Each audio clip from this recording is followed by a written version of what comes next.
세계 3대 CEO 필독 섭외. 제프 베이조스의 서재. 경영 멀리 내다봐라. 기업은 철학이 전부다. 성공하는 기업들의 8가지 습관. 베이조스가 읽은 책 중에서는 경영학의 왕도라고 할 수 있는 서적들이 눈에 띈다. 특히 지속적인 성장과 혁신을 주제로 한 책에 강한 관심을 보이는데, 이것은 단기적인 이익보다 장기적인 이익을 중시한다라는 베이조스의 철학과 일치한다. 베이조스가 자신이 한 말을 모은 책 제프 베이조스 발명과 방황의 전기 작가인 월터 아이작슨이 쓴 서문을 읽어보면 장기적인 성공을 중시하는 베이조스의 자세를 잘 알 수 있다. 장기적인 관점이 가장 중요합니다. 1997년에 최초의 주주 서한에서 베이조스는 이탈릭체로 이렇게 썼다. 앞으로도 단기 이익이나 당장의 월스트리트의 반응보다 장기적으로 시장의 선도자라는 지위를 굳힐 것을 생각하며 투자 판단을 할 것입니다. 주식시장의 관계자는 기업의 단기적인 이익을 요구하는 경향이 있는데, 베이조스는 창업 초기부터 장기적인 성장을 우선한다 라고 명언해왔다. 당시의 아마존은 걸음마 단계의 스타트업이었지만 그 자세는 처음부터 일관적이었다. 장기적인 관점에서 바라봄으로써 더 빠르고 더 저렴하며 더 우수한 서비스를 원하는 고객의 이익과 투자 수익을 원하는 주주의 이익을 일치시킬 수 있다. 다만 단기적으로는 일치하지 않을 수도 있다. 이런 그의 말처럼 단기적으로는 수익이 나지 않더라도 장기적으로 기업을 성장시키는 전략이란 무엇일까? 아마존의 미션은 지구상에서 가장 고객 중심적인 회사가 된다 라는 것이다. 적자라도 무료 배송 서비스를 계속하고 신제품의 매출에 악영향을 끼치더라도 중고품을 취급한다. 이런 전략들은 주주들에게 환영받지 못했을지도 모르지만 고객의 열광적인 지지를 얻었으며, 이것이 장기적으로 봤을 때 아마존의 성장으로 이어졌다. 또한 베이조스는 장기적인 목표 지향이 혁신을 가능케 한다고 믿는다. 발명에는 수많은 실패가 따르기 마련이므로 장기적인 관점에서 봐야 한다는 것이다. 아마존은 소매업의 세계를 격변시켰을 뿐 아니라 이북 단말기인 킨들이나 AI인 알렉사를 탑재한 AI 스피커, 클라우드 컴퓨팅 서비스인 AWS 등의 혁신도 만들어냈다. 영속적인 기업을 어떻게 창조할 것인가? 베이조스가 추천하는 경영학의 명저가 바로 위대한 기업 시리즈로, 성공하는 기업들의 8가지 습관은 전 세계에서 누계 1000만 부 이상을 판매하며 베스트셀러가 된 이 시리즈의 제1편이다. 이 책은 베이조스가 아마존을 창업한 해이기도 한 1994년에 출간되었다. 당시에 베이조스는 어떻게 해야 아마존을 시대를 초월해 영속적으로 존재하는 기업으로 만들 수 있을지 고민했는데, 성공하는 기업들의 8가지 습관은 그에 대한 힌트가 가득 담긴 책이었다. 영속적인 기업을 어떻게 창조해야 할지 가르쳐준다. 베이조스는 이 책을 이렇게 평가했다. 전 세계 비즈니스 리더가 절찬하는 성공하는 기업들의 8가지 습관의 매력은 어디에 있을까? 그것은 과학적인 연구를 통해서 그전까지 많은 사람이 믿고 있었던 영속적인 기업에 관한 신화를 근본부터 뒤엎은 데 있다. 콜린스는 장기적으로 성공을 거두고 있으며 업계에서 존경받고 있는 탁월한 기업에 관한 12가지 신화를 언급하고 그것을 정면으로 부정했다. 그는 먼저 훌륭한 기업을 만들려면 훌륭한 아이디어가 필요하다라고 생각하는 사람이 많지만 현실은 다르다고 지적했다. 비전 기업 중에는 구체적인 아이디어가 전혀 없이 설립된 사례도 있을 뿐 아니라 처음에는 극심한 부진을 겪은 곳도 적지 않다.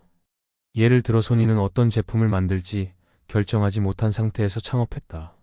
창업자 중 한 명인 모리타 아키오의 회고에 따르면 전통 과자부터 미니 골프장까지 다양한 아이디어가 나왔다고 한다. 결국 전기밥솥을 만들었지만 제대로 작동하지 않았고, 최초의 핵심 사업 제품이었던 테이프 레코더는 영 팔리지 않아서 전기방석을 만들어 현금 수입을 올렸다. 월마트의 창업자인 샘 월턴도 아칸소주에서 잡화점을 시작했을 때는 어떤 소매업을 할지 명확한 아이디어가 없었다. 그러나 회사를 경영하기 시작해 20년 정도 흘렀을 무렵에는 교회형 할인점이라는 훌륭한 아이디어를 생각해냈다. 비즈니스 스쿨의 경영 전략이나 창업에 관한 강의에서는 무엇보다 먼저 훌륭한 아이디어와 면밀한 제품 시장 전략을 출발점으로 삼고 이어서 기회의 창이 닫히기 전에 뛰어드는 것이 중요하다고 가르친다. 그러나 실제로는 그런 이론과 반대로 탄생한 기업이 장기적으로 봤을 때 성공하고 있다는 것이다. 오히려 한 가지 아이디어를 고집하지 않고 오래 계속되는 훌륭한 기업을 만들 것을 목표로 삼으며 끈질기게 버티는 기업이 비전 기업으로서 영속적인 번영을 실현할 가능성이 크다고 콜린스는 주장했다.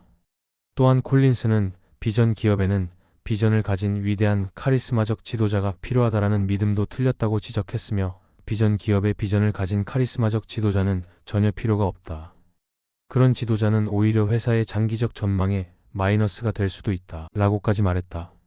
그 예로 3M을 1929년부터 20년 동안 이끌었던 CEO인 윌리엄 맥나이트는 겸손하고 조용하며 성실하고 온화한 말투의 신사로 강한 카리스마를 앞세우며 지도력을 발휘하는 유형은 아니었다고 한다. 보잉의 역대 CEO 가운데 가장 중요한 인물로 평가받는 빌 앨런도 실무가인 변호사 출신으로 상당히 내성적이고 좀처럼 감정을 드러내지 않는 온화한 사람이었다고 알려진다. 이런 연구를 바탕으로 콜린스는 세상의 주목을 받는 카리스마적 스타일의 경영자가 비전 기업을 구축하는 데 반드시 필요하다고 말할 수 없음은 분명하다. 라고 지적했다. 비전 기업에서 우수한 경영자가 배출되고 계속성이 유지되는 이유는 이런 기업이 탁월한 조직이기 때문이며 역대 경영자가 우수했기에 탁월한 기업이 된 것은 아니다.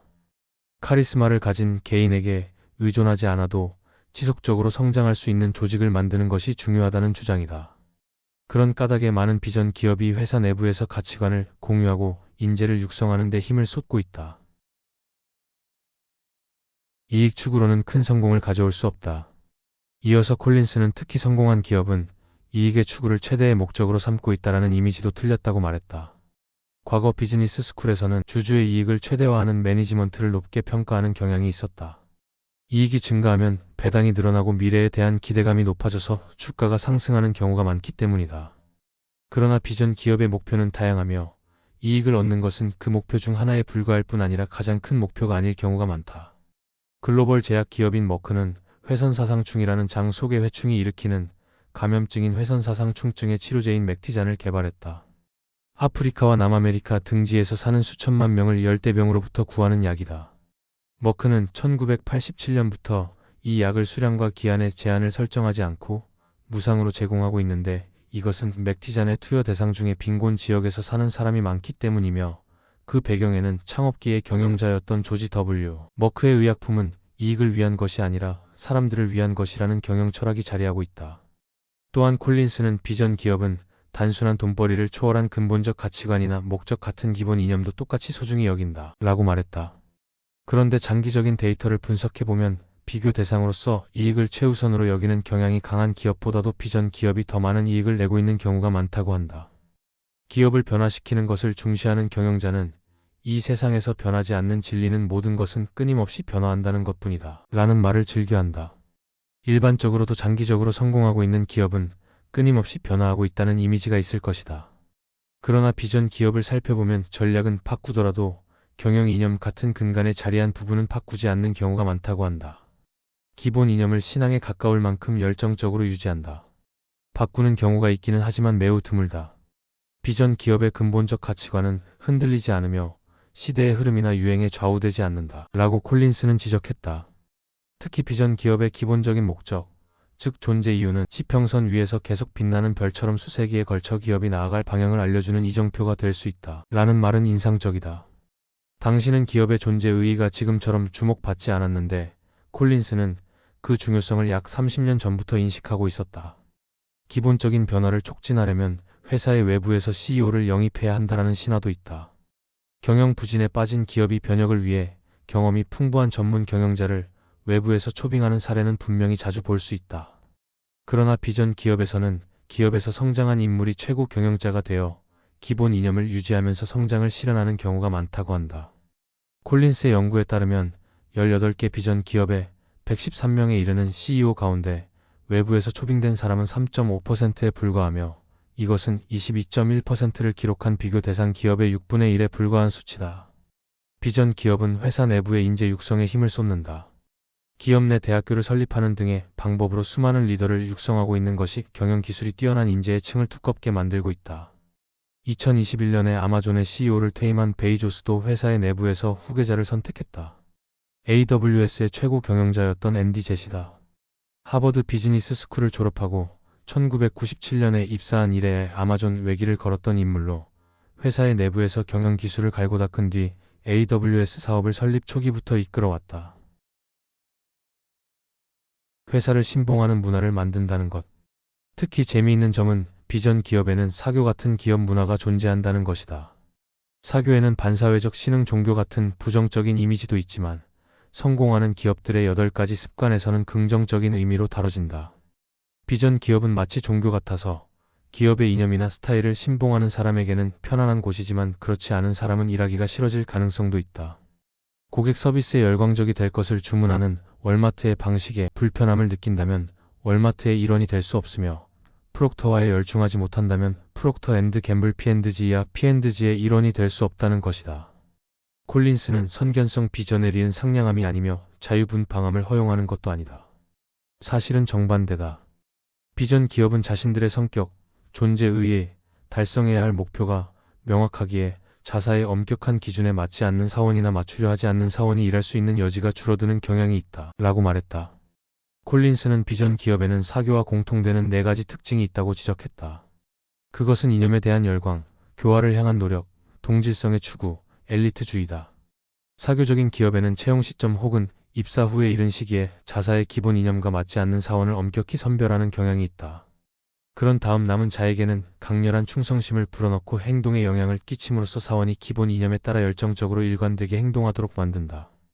일례로 디즈니랜드는 직원을 가리켜 캐스트, 근무를 퍼포먼스, 근무 시간을 온스테이지라고 부르며 자신들이 사람들에게 행복을 주는 일을 하고 있다고 믿어 의심치 않도록 교육하는 것으로 알려져 있다. P&G도 내부에서 더북으로 불리는 공식 사사를 통해 원칙과 윤리, 도덕에 기반을 둔 전통적인 정신과 변하지 않는 사풍을 가르친다. 사원들은 고립된 기업 도시라고 할 수 있는 오하이오주 신시내티의 본사에서 연수를 받는데 이곳은 낯선 도시에 가서 낮에는 같은 업무를 하는 동료와 함께 일하고 밤에는 보고서 집필에 쫓기며 주말에는 회사 동료들과 교류하게 되는 세계다. P&G의 사원은 주로 같은 회사에서 일하는 다른 사원들과 교류하고 같은 클럽에 가며 같은 교회에 다니고 같은 지역에서 사는 것을 당연하게 여긴다고 한다. 직장에서 일하는 시간뿐 아니라 사적인 시간도 공유하는 것은 사원들의 강한 일체감으로 이어진다. 물론 믿으라. 그러면 구원을 받으리라. 라는 말이 있듯이 비전 기업은 사원들을 소중히 여기며 이익분배 제도나 종업원 주식 소유 제도 등을 충실히 갖추고 있는 경우가 많다. 이런 제도는 사원들의 열의를 한층 높이는 결과로 이어지며 동질성을 추구하는 데도 도움을 준다. 그 밖에도 자신도 모르게 움츠러들 만큼 거대한 과제에 도전하는 자세가 두드러진다는 내용의 제오장 크고 위험하고 대담한 목표라든가 제7장 많은 것을 시도해서 잘 되는 것에 집중하라. 제9장 끊임없는 개선 추구도 매우 흥미롭다. 지면 사정상 전부 소개할 수는 없지만 관심이 있는 사람은 꼭 이 책을 읽어보기 바란다. 시리즈 J편인 좋은 기업을 넘어 위대한 기업으로는 질레트와 필립 모리스 등 언뜻 수수해 보이는 11개 회사가 엄청난 도약에 성공한 요인을 분석했다. 리더십, 인재 전략, 기업 문화 등을 깊게 파고들었기에 제1편이 마음이 들었던 사람이라면 읽을 가치가 있다. 특히 경영자의 바람직한 모습에 관한 분석이 많은 참고가 된다. 기업을 도약으로 이끄는 경영자는 먼저 우수한 인재를 고르고 그 다음 경영 목표를 결정한다.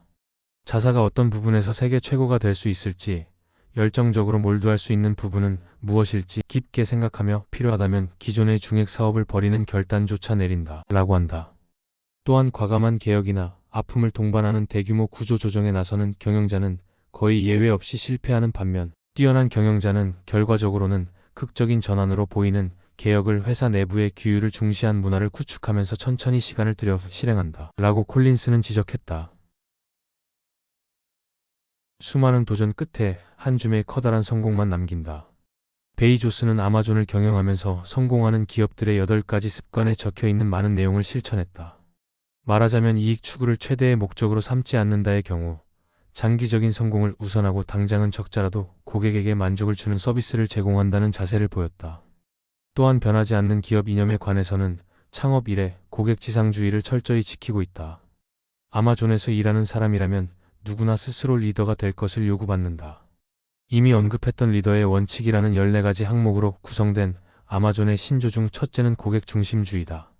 아마존의 리더는 고객을 기점으로 생각하고 행동하며 고객의 신뢰를 획득하고 유지하기 위해 온 힘을 쏟을 것이 규정되어 있다.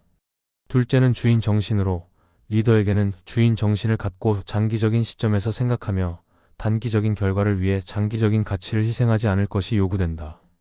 요컨대 아마존에도 사교 같은 기업 문화가 존재한다고 말할 수 있을 것이다. 인상적인 것은 저희는 새로운 아이디어를 실행할 때 장기간에 걸쳐 외부 사람들에게 오해 살 가능성이 있다는 사실도 받아들입니다. 라는 말이다. 외부 사람들이 어떻게 생각하든 신경 쓰지 않고 자신들이 믿는 바를 실행하는 아마존의 자세는 사교의 관습처럼 느껴진다. 그리고 여기에 아마존의 리더는 신념을 갖고 쉽게 포기하지 않습니다. 안일하게 타협하는 일은 없습니다. 라든가 저희는 더 적은 자원으로 더 많은 것을 실현합니다. 검약 정신은 창조적인 궁리, 자립심, 발명을 낳는 원천이 됩니다. 같은 이념이 포함된다. 콜린스가 비전 기업의 특징으로 드는 많은 것을 시도하고 그 중에서 잘된 것을 남긴다도 아마존이 평소에 실천하고 있는 발상이다. 아마존은 비즈니스에서 속도를 중시하며 대부분의 의사결정이나 행동은 다시 할 수 있으므로 대규모의 검토는 필요가 없다고 생각한다. 실제로 아마존이 도전했다가 실패한 사업은 적지 않다.